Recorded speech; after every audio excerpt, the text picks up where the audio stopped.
Sup guys, welcome back. Okay, so hear me out before you close this video. What if I told you that the thing your parents drilled into your head since you were like 8 years old, save your money, put it in the bank, be responsible, is actually one of the worst financial moves you can make right now? Yeah. Saving money. The thing everyone tells you to do. It might literally be making you poorer. And no, I'm not being clickbaity. Well, okay, maybe a little. But the math actually backs this up, and by the end of this video, you're gonna look at your savings account very differently. Let's get into it.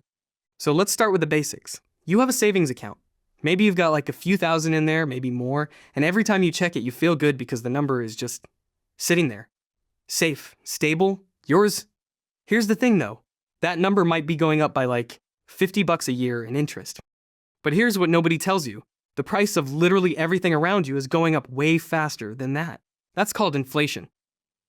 And inflation is basically the silent thief that nobody talks about because it's not dramatic. It doesn't crash the stock market, it doesn't make headlines every day. It just quietly eats away at the value of your money while you're not looking. Here's a simple way to think about it. Say you put $10,000 in a savings account today. Your bank gives you, if you're lucky, maybe 0.5% interest per year. That's $50. Cool. Meanwhile, inflation is running at let's say 3 to 4%. That means the purchasing power of your money dropped by $300 to $400. So you technically have more dollars in your account, but those dollars can buy less stuff than they could a year ago. You are poorer. On paper, you gained $50. In reality, you lost hundreds. That's the illusion. Your savings account makes you feel like you're doing the right thing, but the math does not lie. Now, I don't want to just dunk on saving money without giving some context because, saving wasn't always this bad of an idea. There were times when savings accounts actually paid decent interest rates. We're talking like 5, 6, 7, or even 8% back in the day. If that were still the case, I'd be telling you to max out your savings account right now.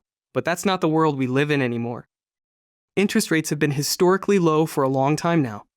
Banks are not competing for your deposits the way they used to. So the advice our parents got, save everything, put it in the bank, made sense for their era.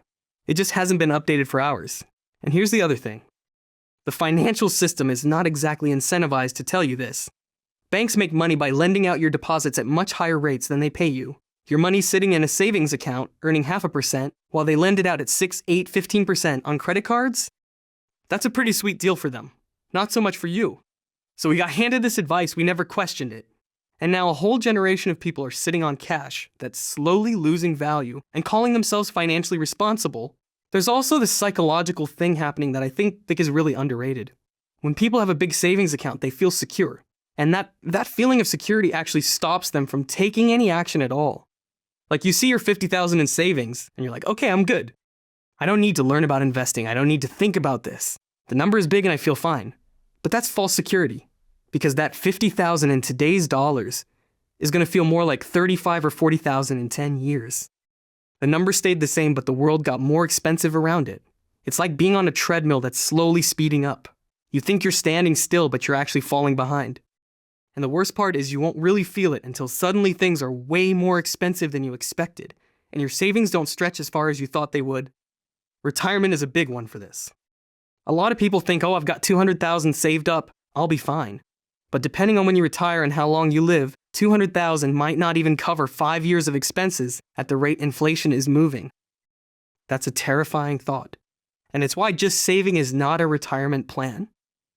Okay, so I've been kind of doom and gloom this whole video, so let me actually give you something useful. Because the point of this isn't to scare you out of having savings. The point is to change where and how you save. First, and this one is easy, if you're going to keep cash savings, at least put it in a high-yield savings account.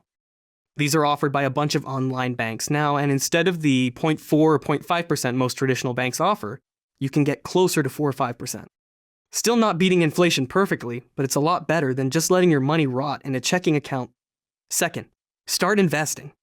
I know that sounds scary, but it genuinely doesn't have to be complicated. You don't need to pick stocks. You don't need to know anything about individual companies. Just open a brokerage account or a Roth IRA and put money into a low-cost index fund. Set it and forget it. Let compound interest do its thing over years and decades.